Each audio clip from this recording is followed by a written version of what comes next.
Good evening, folks. Good afternoon, good morning, if that's where it is for you. I am your friendly neighborhood neuroscientist, Dr. Andrew Hill, and this is Neurofeedback and Chill, a weekly live stream where I get into some neuroscience topics or hang out and answer questions or do a deep dive some weeks. And at the same time, I do some neurofeedback. So tonight we're going to do a little bit of Q&A for whoever shows up, but mostly I'm just going to do a neurofeedback session, maybe a slightly more complex one. Although I see here we've already got a couple questions building up. Thanks so much, Ryan. Ryan is asking about the approach with regard to the EEG versus peak performance, and also has some questions on tinnitus, or tinnitus if you're American. We will figure out some of those answers shortly, but let me set myself up for a neurofeedback session. Let me first change the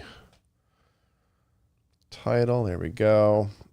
So ignore the fact that I'm looking away. It's just you can see what I'm doing here. I'm going to go and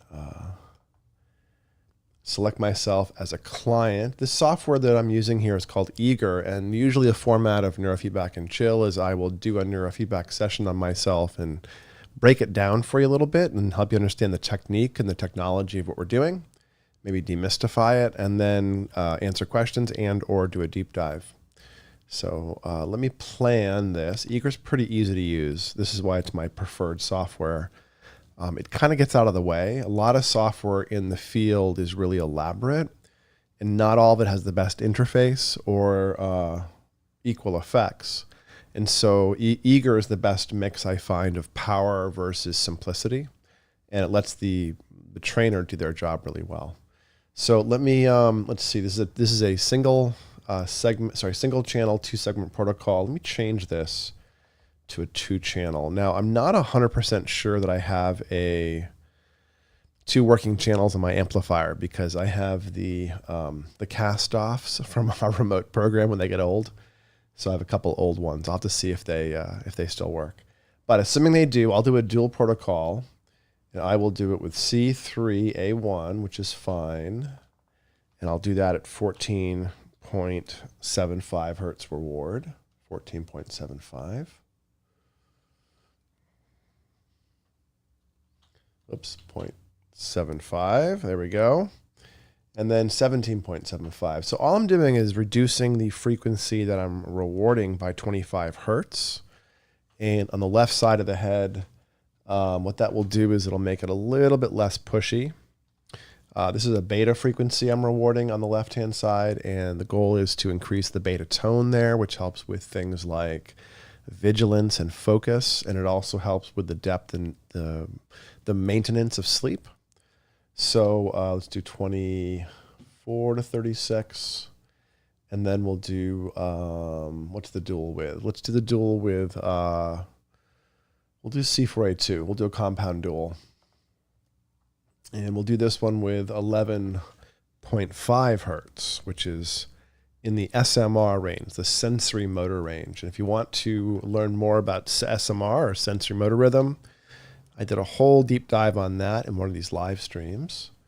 And the field of neurofeedback, to some extent, was built around the frequency SMR, a little bit with regards to alpha as well. Let's do 22 to 34 on that side. And I'm not going to run for super long because this is a little bit of an aggressive protocol. Let's do 15 minutes. And let me set it up to auto threshold. 25% inhibits, and I'll explain what that means in a moment. 65% rewards, 15% high inhibits, and then we will reset every 30 seconds. And that's what I'm doing here. Auto goals or thresholds every 30 seconds. All right, let me save that and go put some wires on my head and see if there's questions to answer. Hey, Radar Ashwood, welcome. So let me take off this headset. Please let me know if my audio flakes out because I can't always tell. All right, so I'm going to do a 2-channel training, and that means I'm going to use this UWiz amplifier. On this particular one, actually I'm going to reset it briefly. On this particular one, I'm going to use the red and the black sockets for channel 1 and the blue and the white sockets for channel 2, and then a ground wire on the green socket. This This is a 4-channel amp, but I'm going to use 2 of the channels to set up. So, and I'm going to stick some wires to my head using electrolyte paste called 1020 paste, kind of basic stuff. It's a little tacky and conductive. So how's everyone tonight who's wandering in? How are you guys doing? I got some EEG electrodes to place. Ryan had a couple of great questions here at the beginning. Ryan's asking the first about how we approach peak performance. So the comment is about, when going after the QEEG or going after neurofeedback with the QEEG lens, Ryan's is suggesting we might normalize the QEEG. I would actually say that that's not really the case. While there are people that train to the middle of the bell curve, and there are some approaches that do that, in general, a classic neurofeedback person won't just sort of squash hotspots. They'll use the unusualness of one QEEG to understand somebody and then train towards that person's goals, essentially. And that often does mean that you get normalization of the QEEG. But if you train the QEEG without thinking about the person's structure and goals and experience, you can get the QEEG to change without the person's goals being met. There are some more automated systems that might do that, where they train outliers. Or if you have a supervisor who's not adjusting protocols very well, then you might have a course of protocols, 10 of one thing, 10 of another thing, and those may not actually be adjusted that well. What I would argue is that the QEEG is more useful as a lens and less useful as like a source of truth, because it's not diagnostically precise. Instead, you want to use it to learn about someone's brain. And that'll give you more agency to help make change. So let me take a blue wire in my left ear. I've got 2 black wires that I'll put in my right ear. I'll explain why in a second. So Radar is asking, are there some people that have 2 alpha peaks, particularly at FZ? Why is this? Yes. And you would also potentially have 2 theta peaks. There's a great paper out of UCSD, Scott McKegg's lab. One of the early EEG lab ICA papers showed that if you took a Parkinsonian population and measured front midline theta, you could find 2 different components in the 4 to 7 hertz range that overlapped, but had distinct sort of phenomena in the math. All right, another clip from my right ear, another black clip. So yes, the short answer is, Radar, that one frequency range is not always the same thing. Like you might measure 8 to 10, you might measure 7 to 10, you might measure 8 to 13, and they could all have different functional significance as co-occurring rhythms happening at once. So essentially, when you're doing one location like FZ, you're getting multiple sets of tissue. And you might be getting, even if it's just mostly the cingulate there in the front, you're getting contributions from, you're still getting multiple connections to other areas that might run in different frequencies. So with alpha, there's sort of a simple division, which is 10 hertz. You have, most of us have 2 alphas, sort of. We have more, again, based on what I just said. But you can kind of think of it, oversimplify it into 2, where there's typically an alpha 1 peak in the 8 to 10 hertz range somewhere, and then there's an alpha 2 peak in the 10 to 12 hertz range somewhere. And you'll have an overall alpha peak, which will typically be around 10 hertz. But people do have multiple alpha peaks. And I honestly think the short answer is because they have different circuits running at different speeds. So I'm taking the 2 black wires, I'm plug them into the green and the white socket. And the reason I'm doing that is because this creates the subtraction for my second channel, so C4 minus A2, my second channel. It also puts the ground wire into that green socket, which is on my right ear. And I did that with 2 wires in the same ear so that I can set up a bunch of wires and not have to visually track where things are without the colors telling me. So I have the same color wires on the same ear as a troubleshooting step ahead of time to sort of prevent me from making common errors about plugging things in the wrong holes, because you can glance down and just check based on color wires. So I'll take my left ear, which is the reference or the subtraction point for the first channel, and I'll put that in the blue socket, sorry, the black socket. And now I want to put the red socket on my left side, C3, left precentral gyrus, the mind-body connection, the receiver of all the ascending information, the sender of all the descending motor information, and also the hard coordinator with the frontal lobe, the most posterior part of the frontal lobe, the precentral gyrus on both sides, the gyri. Radar is asking, to what degree do I agree with the phenotype model? I'm not sure what you mean by agree with the phenotype model. I think humans have phenotypes. It's really, really, really true. Just like there's people that are short and people that are tall and people that have blue eyes and people that have black skin. Like, humans come in flavors. That's a thing. And I absolutely believe that that's a thing when it comes to brains. And you see the big cortical hubs, the default mode network hubs, the salience hubs, the executive function hubs, the sensory hubs. You see those things lit up with characteristic types of complaints, and not even complaints, but styles of function. So you can see that, like, behind the right ear, for instance, is an area involved with sensory and social processing. And yeah, there's a phenotype of that area being a little hot, a little overactive for some people, or at least active, let's say.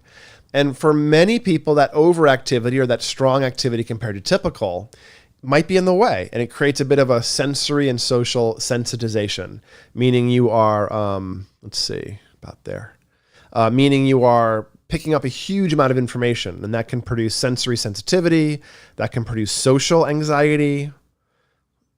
In other people, that same area, are those level? I can't quite see. My old eyes don't work. I think I'm a little bit too close on one of them. Let's see. Those of you who place wires, tell me here, what should I do? Do a visual check for me. With the little tiny screen here, my old eyes are struggling. Let's see. I think this one is too medial. Let's move this one out. There we go. Whoops. See, wires are annoying. Paste is annoying. Let me grab some paper and clean that up. So I believe there's phenotypes, Radar. Yeah. I believe phenotypes are a thing. I believe we come in flavors. Now, whether or not I believe those phenotypes are problematic, that's the thing about phenotypes, is they are not necessarily things that track diagnostic labels. So yes, people come in shapes and flavors, and often, sometimes those features in the brain maps get in the way. But you don't know, based on a particular outlier, if somebody has the common complaint. You just know it's likely. So this is one of the ways that QEEG is often misinterpreted, is we're not really using the middle of the bell curve as good. The middle of the bell curve is statistically average, a yardstick or a meter stick. It's not better unless you're talking about some circumstances. C3 is off, or C4. Yeah, thanks. Thanks, Chad. One or the other? I appreciate that. All right, do I have my wires plugged in? I do not. Let's see, I need my C4 plugged in. Oh yeah, wait a minute. Did I really? Let's see. That's my C3. I think my C4 is off, yeah. Let me move my C4 back to lateral. All right, let's see. Close enough.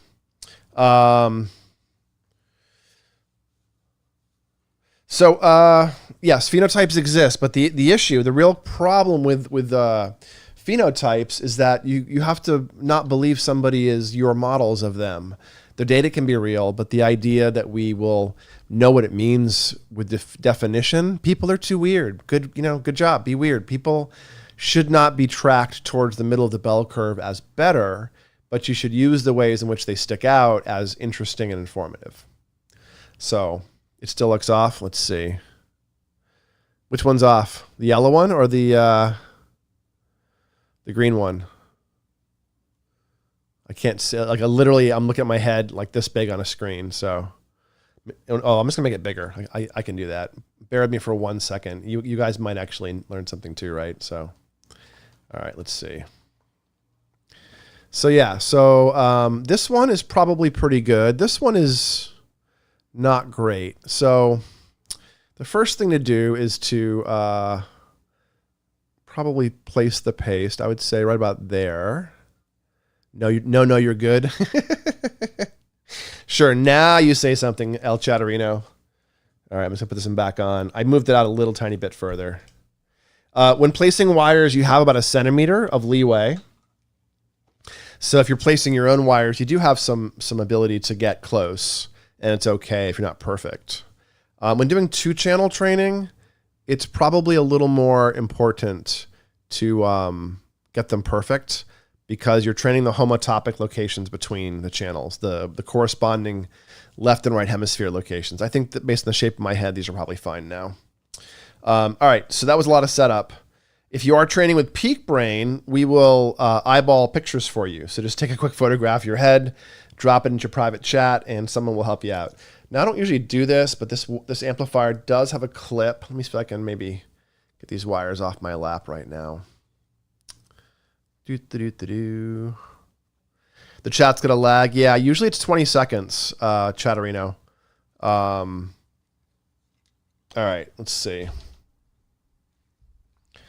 If you mechanically move the wires around, then you can create a lot of noise. So I'm trying to create relatively neutral wires. There we go. All right, back to small head Andrew.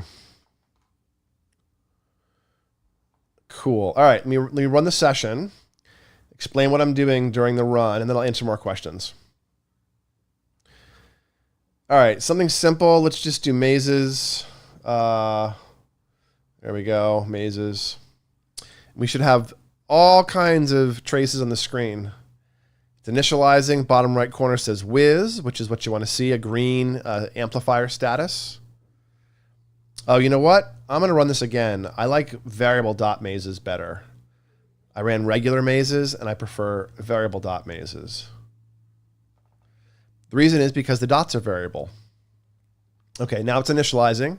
You can see we have 2 sets of raw traces now. If you've been watching other ones, other live streams, then this is twice as many signals in the screen as usual. And you have 2 sets of those rainbow bars at the bottom bouncing around. Looks like the signals are pretty clean.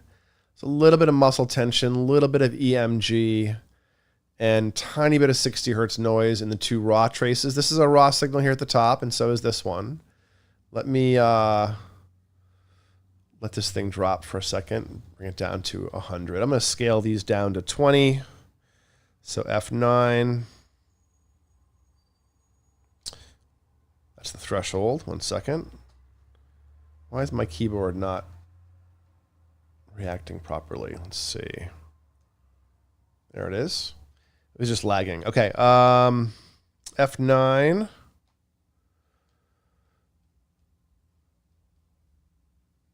That selects the scale box. Now I'm going to hit minus to make it 20. And then I'm going to go down here in the same thing. Now I'm going to change the threshold to about twice the amplitude. And these amplitudes are a little bit noisy, so they're going to drop down to about 30 microvolts, I would bet. So I'm going to put this at like 70. For that, this is the artifact reject bars, which is the small little bars that are the lines that are either side of the signal. And so you can see when my signals go outside those lines, it cuts off and blanks the signals below. It clips them out. Okay, I do have a little bit of raw signal issues here, but that's mostly because the wires are a little bit loose. I'll tighten them up in a second. Let me F9, F11, F9, which will auto threshold. Whoops, that's 12. F9, F11, F9. Here we go. And then F5 to begin. Cool. Let me put myself over that flashing. Cool. All right. So now we are training.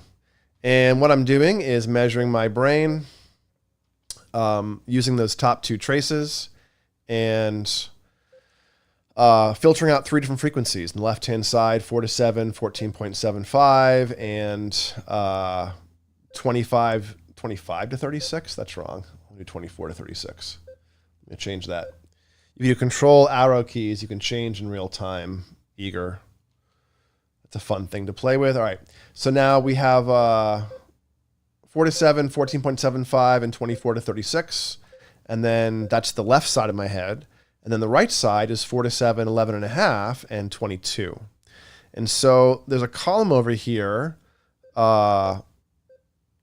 with the amplitudes, the averages, and the top two are the raw signals. And then below that, we have the averages of the EEG bands we're filtering out. And next to that, we have a column called threshold, THR. And what that's doing is it's measuring each band compared to a target. So in the case of the bands you want to reward, which are the middle bands here, like 14.75 and 11.5, what we've done is put a threshold just below the amplitude of the average signal. What that means is as long as my 14.75 stays relatively high, we end up with a beep. And the same thing happens on the right. I'm measuring 11.5. When that goes up briefly, it allows the game to run. Now, the 4 to 7 bands and the 24 to 36 or 22 to 34 bands, those have to go down or stay down at the same time. And so when all 6 of those things are happening, it's going to allow the little Pac-Man to move. And I also like this game because the size of the dots tracks the size of the slow brainwaves, in this case, the theta. And so it gives a nice visual cue. If your theta is climbing, those dots get big. So, all right, I'm sure I missed at least one question. Let me go back. Oh, Ryan had an earlier question here. Ryan was asking, what types of protocols have I seen? Oh, he actually asked about the QEEG. So we talked about how you don't want to normalize, but he also asked about what do you see when you go after high performance instead of fixing problems, essentially. And what I will say about that is every individual, to some extent, you optimize at the individual level, but what gets in the way for people is often the same thing.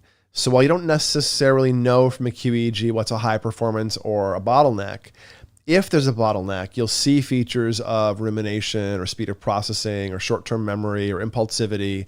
Like the ways in which brains cramp up is kind of the same.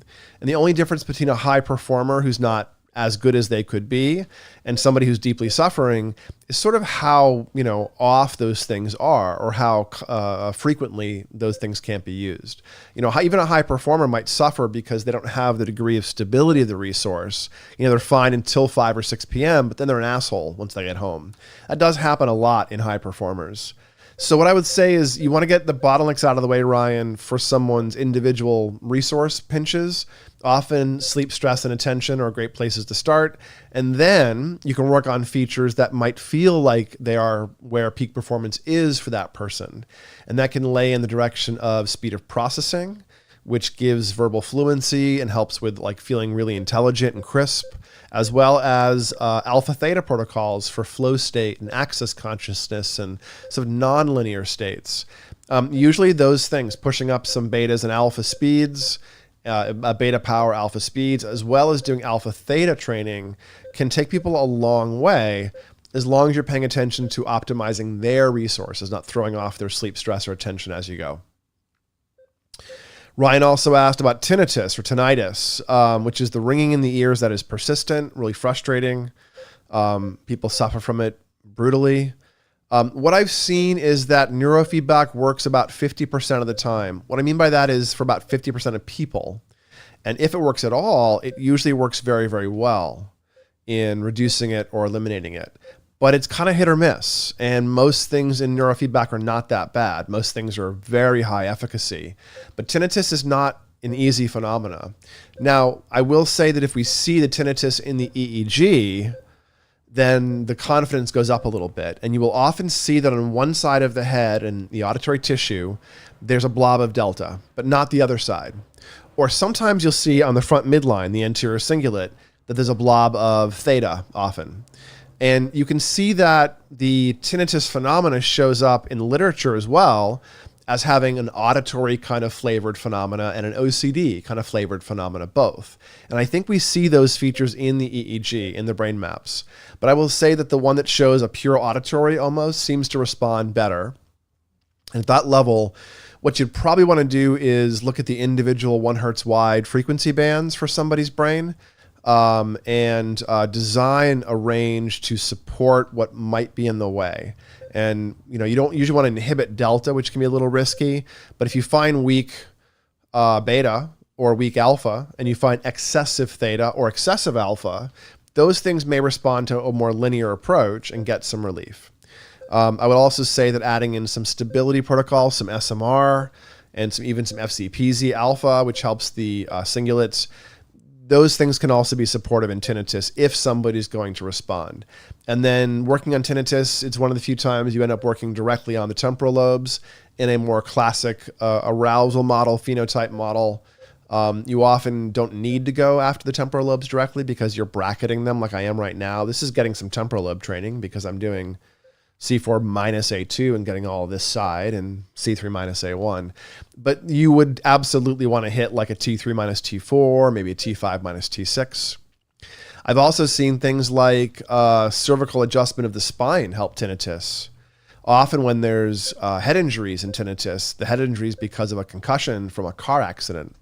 And you'll see on one side, there's this odd phenomena of like the brain's having trouble processing, but you also can kind of tell that the auditory system in general is. And so sometimes releasing a stuck cervical vertebrae will free up tinnitus as well. And I would probably send someone to at least to a NUCA provider or a cervical chiropractor or a upper cervical neurologist for imaging, for x-rays and things, if they're experiencing persistent tinnitus, vertigo, things like that. Now, if someone's had a mold exposure or COVID and they have these bilateral inflammatory phenomena where you see usually delta being excessive and also kind of the energy of the brain being weak, the alpha being slow, the overall power being low, which is the low and slow phenotype that Jack Johnstone talked about in his paper, his 2005 paper, among other phenotypes. These are harder to shift by doing focal work, and you have to do more systemic work, more broad work to help the whole brain sleep more deeply, wake up more fully. But otherwise, you can be a little bit of a hotspotologist sometimes and have tinnitus respond. So if anyone has their actual EEGs from Peak Brain, I've shared with you about a dozen pages out of NeuroGuide. I often share the raw data with you in EDF format, especially if you ask for it, so you can play with it. What I don't usually share with people, although you're welcome to it, is expanded NeuroGuide analyses. I do about 137 pages by default for everyone, but then that's a lot to go through and teach you to look at, but it has a lot more granular things like the 1 Hertz wide bins and some coherence plots and everything else. We can also do additional analyses with connectivity suites and a few other interesting things in NeuroGuide. So if you're already a Peak Brain client and want some additional analysis done, or you want access to all of the raw output files, so to speak, in their deeply detailed glory, just say the word because it's your data and you're more than welcome to it. Let's see. Other questions here. Radar is asking, how do I feel about the Seaburn-Fisher protocol? Some people are against training up theta in all circumstances, but IZ and FPO2 seem to be the only thing that reduced overarousal from HEG. Oh, for you? Yeah. Well, that does suggest the HEG was driving something really deep. If IZ was able to shift the overactivation, the agitation you got from HEG, then it suggests it was going after the HEG was hitting a very deep thing. It wasn't really about the blood flow. It was about something really hair trigger deep inside of you, probably in the inferior frontal lobes around, attachment, and then sort of the periamygdala cortex, if I had to guess. So the short answer is that you can train FPO2 or IZ. I mean, Seaburn mostly does IZ these days, from what I understand. And a lot of her initial instruction around this stuff and a lot of her theories were FPO2. For those who don't know, the O is the orbital arch, so frontopolar orbit, or the orbital bone. And so FPO2, you go just medial to the midpoint of the arch, and it's the underside of the brow. This is where FPO2 is. And it's a really hard location to train. So you train with your eyes closed, you kind of put the wire neutral. It's still hard to train. And it's a little bit of an uncomfortable experience to train FPO2 emotionally. Like, it leaves you feeling very raw and crunchy and even angry. But then the next day, it's kind of like you speed ran your crap a little bit and did some really rapid processing. So when I was developing this style protocol 10 years ago at this point, I used similar versions like Seaburn did. And then like Seaburn, we backed off to using FP2. Seaburn used FP2 instead of FPO2 for a couple of reasons. One is it's easier to place. less in the eye, and the effects are about the same, actually, not quite as intense. And that's another benefit. So if I'm going to do a Seaburn style old school attachment protocol, right front protocol, I'll typically do something where it's an FP2. And yes, I will reward theta at times, but not in every person. They can't have excess theta there. They can't have a seizure disorder. They can't have insanely high amounts of delta.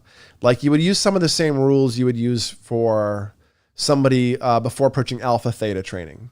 You would sort of say, are there contraindications? Is alpha or theta already super high? Do they have instabilities? Are they dissociative? You'll probably not want to do things that bring up theta in that case.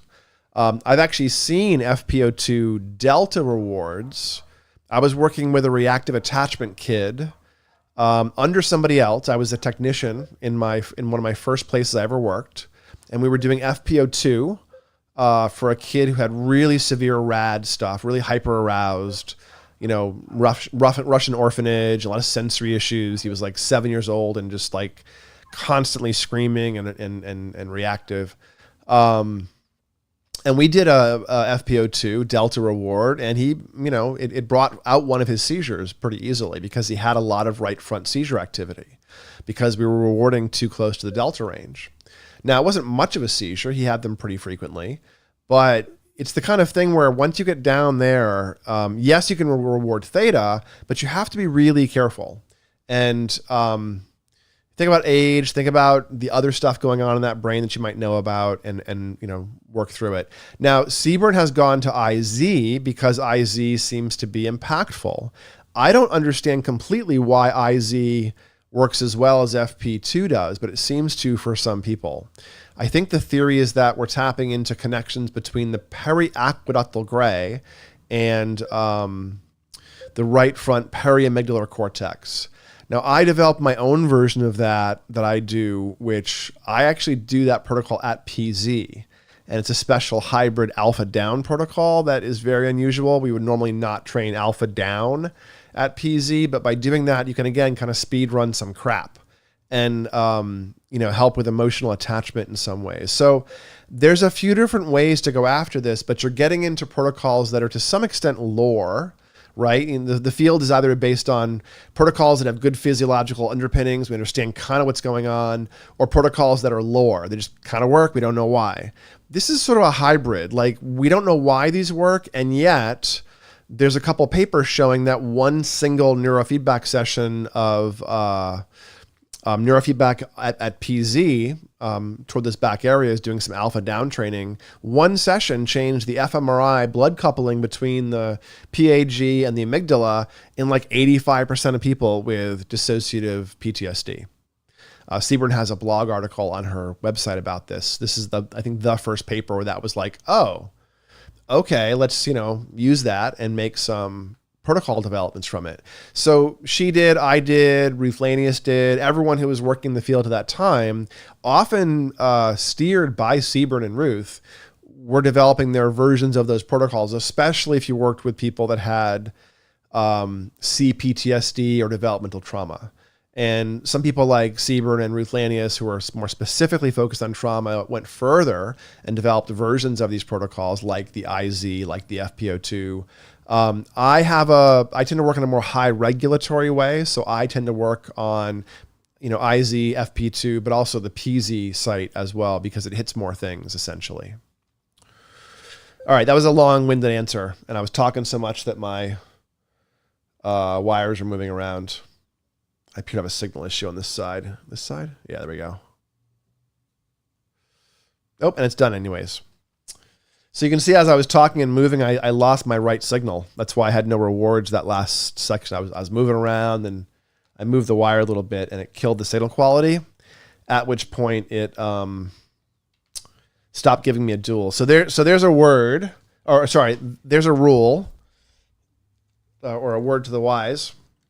If you're doing 2-channel training, you have to be extra still, because I managed to, you can see the blue wires, the blue lines falling off as I got more and more animated. Those blue lines are the amount of reward beeps I was getting each period.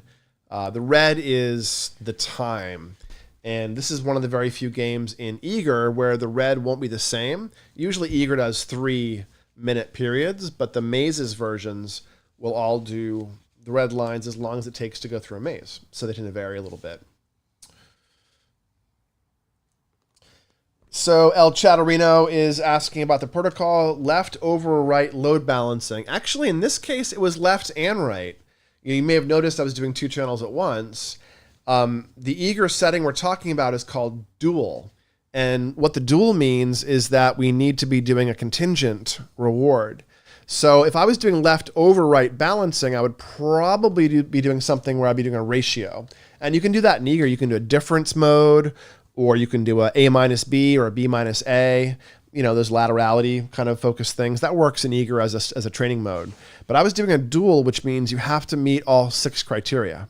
So I was having to inhibit theta on both sides, inhibit fast beta versions on both sides, bring up regular beta on the left, bring up SMR on the right. Now, that has a special quality to it in that SMR on the right and beta on the left work together. The left beta is all about vigilance, focus, sustaining attention, sustaining sleep. And the right SMR is about self-control, impulsivity, sitting still, relaxing, poised attention, supervised attention. And so by doing both together, you get some sort of stabilization across the 2 effects. So doing a dual protocol like I just did is not the same as doing one side and then the other. It's really training the combination between them in a different way. And sometimes you get less movement, often actually less movement in either circuit as measured by a change in the session. And yet you get a stronger effect later on. So for folks that watch the signals all the time, that's really cool. But you can absolutely get 0 change or no visible change while you're training somebody and get a change later in their EEG. I think the people that get that are as high as about 1/3 of people.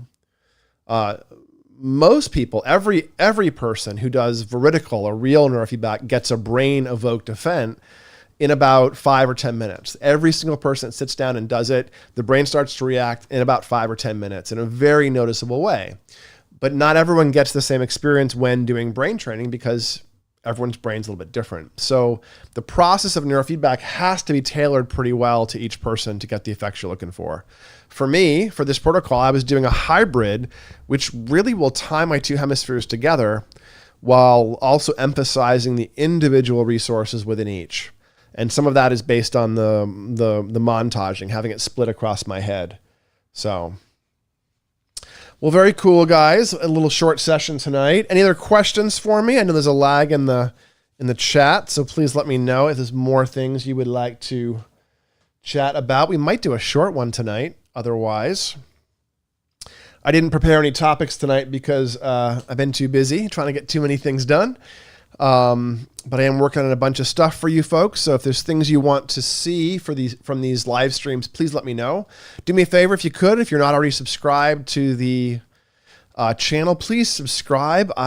From my statistics in YouTube Studio, only about 2/3 of people are subscribed. So why don't you go subscribe if you're not? I really love that. And find a video to like, find a video to leave a comment on, if not this one. And that would really help the channel out. So my goals for these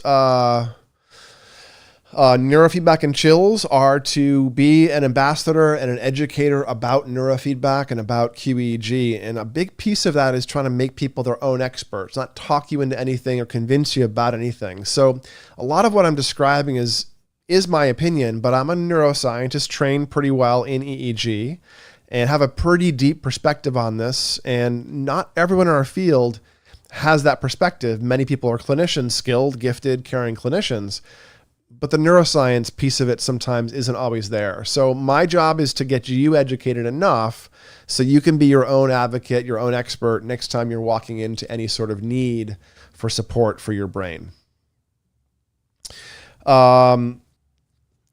Castle Music. Hello, Castle Music 23. What is my opinion on Z-score training? So for those people that don't know, Z-score training is like doing a QEEG in real time. You put a cap on the head or individual wires, just like you would do with a full head QEEG, so 21 wires. And then you would do a QEEG in real time and train to a certain number of parameters in the database real time off the head. There's a bunch of problems with that, even though the idea is technically kind of interesting.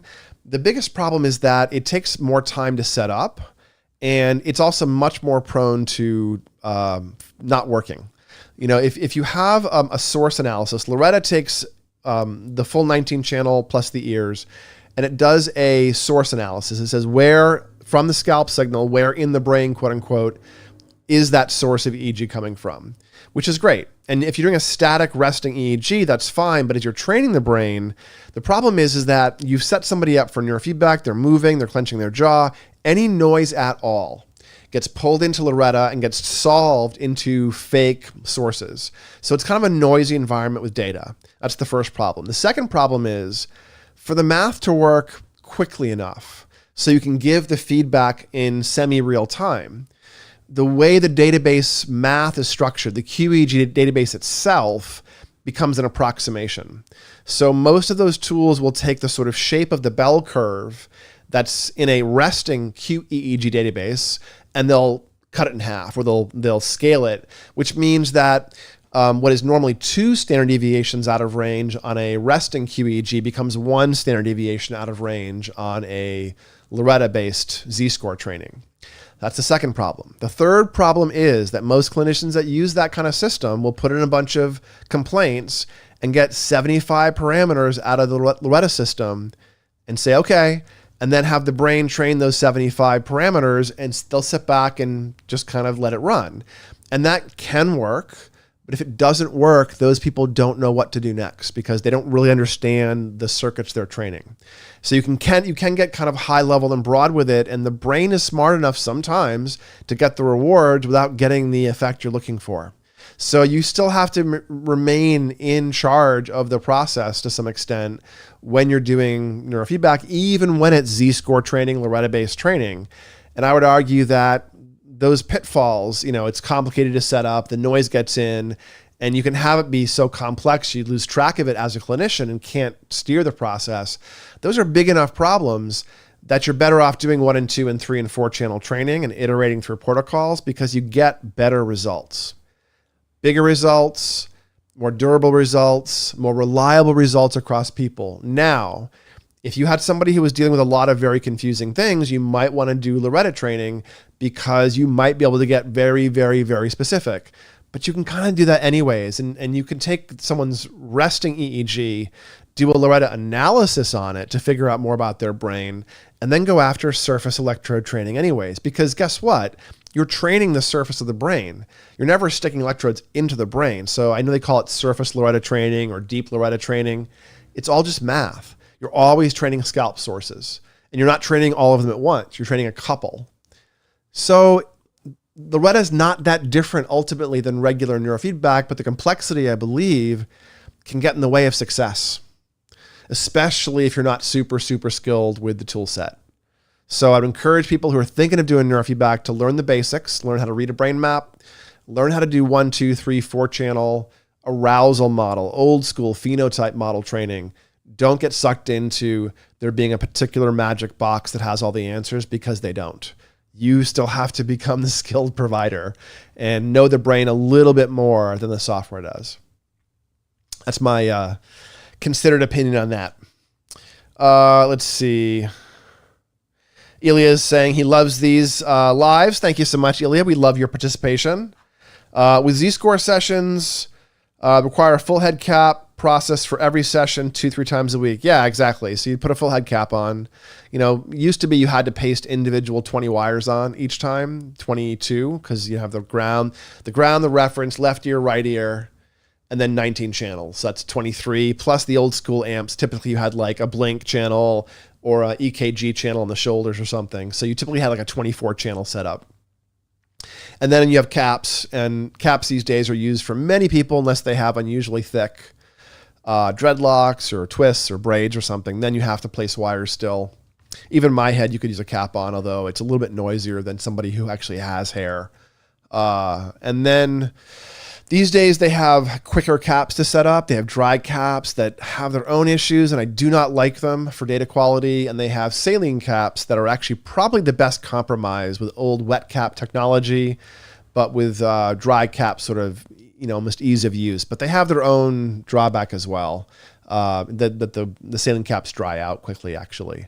So we have yet to have a good solution for a full head scanning system or full head imaging system with EEG that isn't sticky and annoying to set up and takes a while. And all the dry systems out there don't really work that well.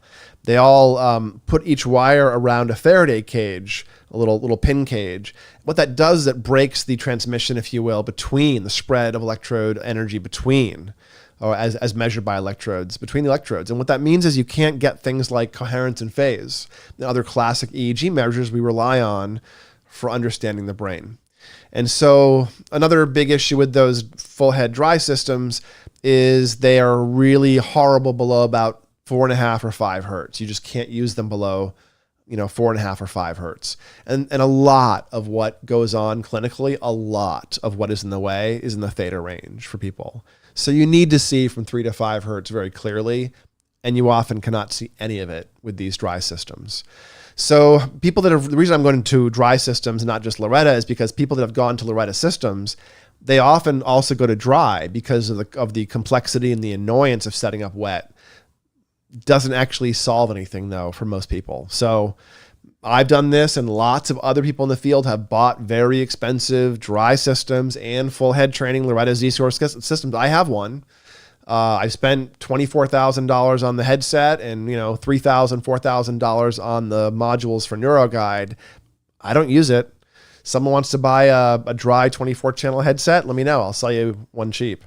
But the issue is that we don't have the ability to use it the same way as a pasted on wire. And you got to match the characteristics of signal acquisition to the same way you've done it before if you want to make the same judgments. And most EEG for 101 years now has been based on essentially the measurement of sleep and seizure. And it's not based on the measurement of dry, contactless, high impedance electrodes. So it's not really comparable. It's not yet apples and apples. And so we have to avoid dry largely. We also have to avoid LORETA, I think, unless you're working in a very narrow way. You're very skilled. You're working with one person at a time. You don't have a big clinic with lots of people coming and going. The attention isn't there to sit there and manage it in a very, very fine-grained way. So I don't like LORETA training. It's too much cost, complexity, time, hassle. It does not get any better effects, in my opinion. Let's see. Radar's asking, for the record, he thinks FPO2, theta up, help because HEG increased perfusion to that part of the PFC. Theta is sometimes necessary to train to reduce hyperperfusion. I don't know about that. I think you might actually increase perfusion. I think as theta goes up, alpha surges will also cause big perfusion changes too. And that 7 to 8 hertz overlap will actually move a lot of blood. You may have just moved it. You may have had some stuck blood there and the theta may have just moved it. But if you increase theta, you probably increase perfusion to an area, if I had to guess. I don't know. My hunch is you had something deep going on and the activation of the HEG was uncomfortable. And then you managed to break it up by training the same location. That's the sort of parsimonious explanation. I don't think getting more complex is something that we will be able to do without a lot of real-time testing, which, we don't want to do that to you, obviously, because you don't like HEG. El Chatterino says, isn't reproducibility with traditional also a bonus as well? Yeah. As well as the safety rails of not going against a norm and instead working with the environment that's present. Yeah, so a couple things there. The QEEG has some assumptions built into it. And if you are handing off the training to a bunch of algorithmic things where the computer is saying when 75% of 250 parameters trend briefly towards z-score of 0, middle of the bell curve, then applaud the brain, you may get unintended consequence of training things you don't really need to train. And so LORETA training can, for some people, create really rapid effects. When working well, the rule of thumb is that LORETA takes 10 to 20 sessions of 20 minutes each. And traditional neurofeedback for the same impact would be 30-minute sessions instead of 20-minute sessions, and would take twice as long, would take 20 to 40 sessions, although it often takes a bit longer. So the idea is that you set up in half the time, you set up in twice the time, because it takes twice as long to set up a full head cap, but then you train for half as long. And it works out to about the same amount of time sitting in chairs for the person. But you tend to get an accelerated response with LORETA. You sometimes also get a very rapid onset of side effects if the person's protocol isn't well suited. So you can trigger anxiety, you can trigger sleep disruptions really rapidly sometimes with the LORETA-based tools. That's true of anything that's really aggressive. One of the reasons I like working with 1 to 4 channel is it's gentler. It's a softer ask for the brain. It's more gradual, but you have time to observe what's happening and steer and tune day to day, and it's not permanent right away in traditional neurofeedback when you're manipulating a few things at once. But in LORETA, you get a few sessions in and get an adverse effect, and you might get a very strong adverse effect that could stick for a while. So I think it's important to go carefully and with, testing, knowing what you're working with, and then double checking that your assumptions are valid based on the person's experience. And that's harder to do when you're doing so much at once with LORETA. And then, yes, training to the middle of the bell curve is not always ideal. And most of the way that LORETA would go after things is saying, there's this complaint, has these parts of the brain involved, therefore train those parts towards 0. I don't know that that's the right way to do most training, honestly. In fact, you often want to train things in a counterintuitive way. You got lots of beta on the left-hand side under C3. Sorry, I can get that paste off my head. You got a lot of beta under C3. And you have sleep maintenance issues, you actually might need to train the beta up because it's a compensatory phenomena. It's excess that you're seeing is not a problem. It's the brain trying to make it to deal with lack of deep sleep. So, you have to kind of know the brain a little bit better sometimes than just knowing what the normative aspects or the atypical aspects are. And I think that can fail a little bit when doing LORETA-based training. And that can cause more trouble and leave the provider less in control because you're doing just so much and handing off so much to the software. And reproducibility is also a bonus, El Chatterino, you're right.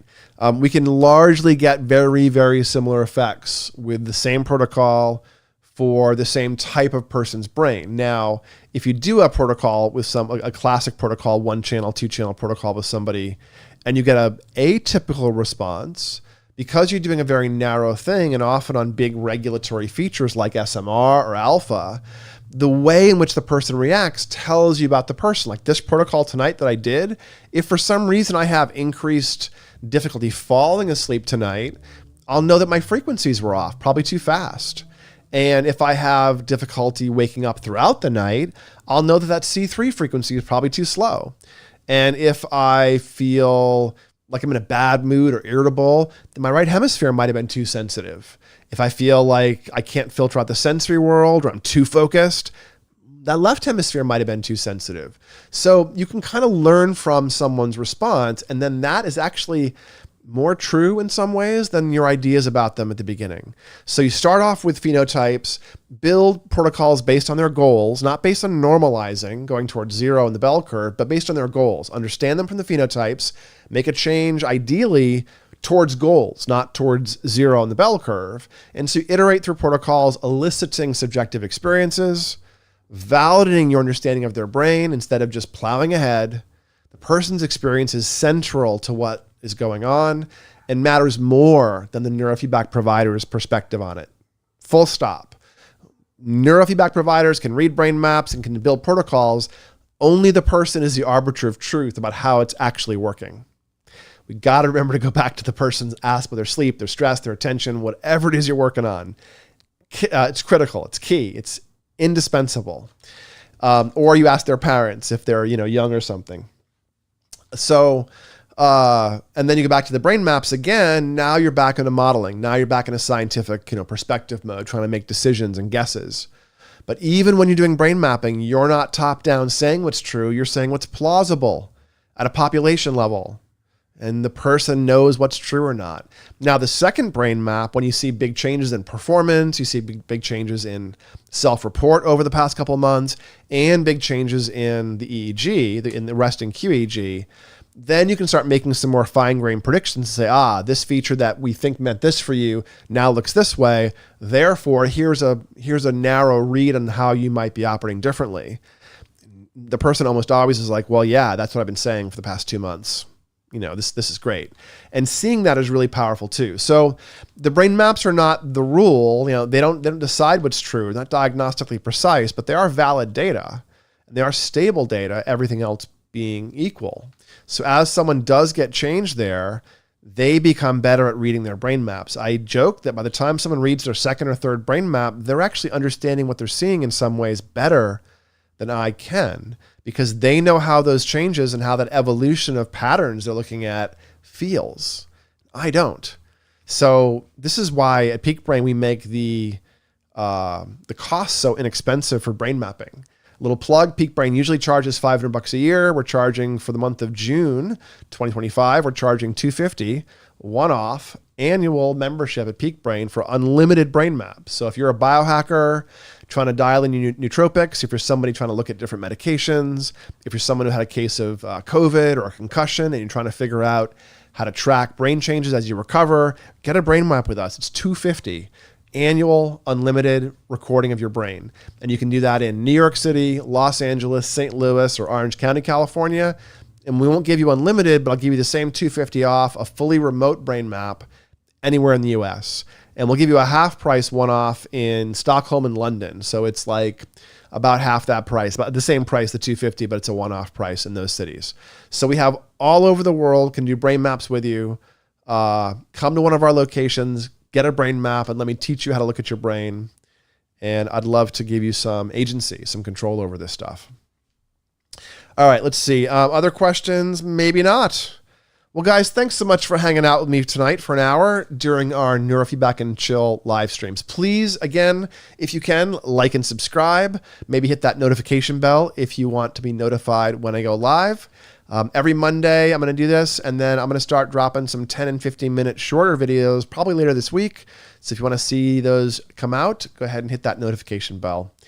Until next week, folks, you have a lovely evening or morning if it happens to be then for you. Take good care of those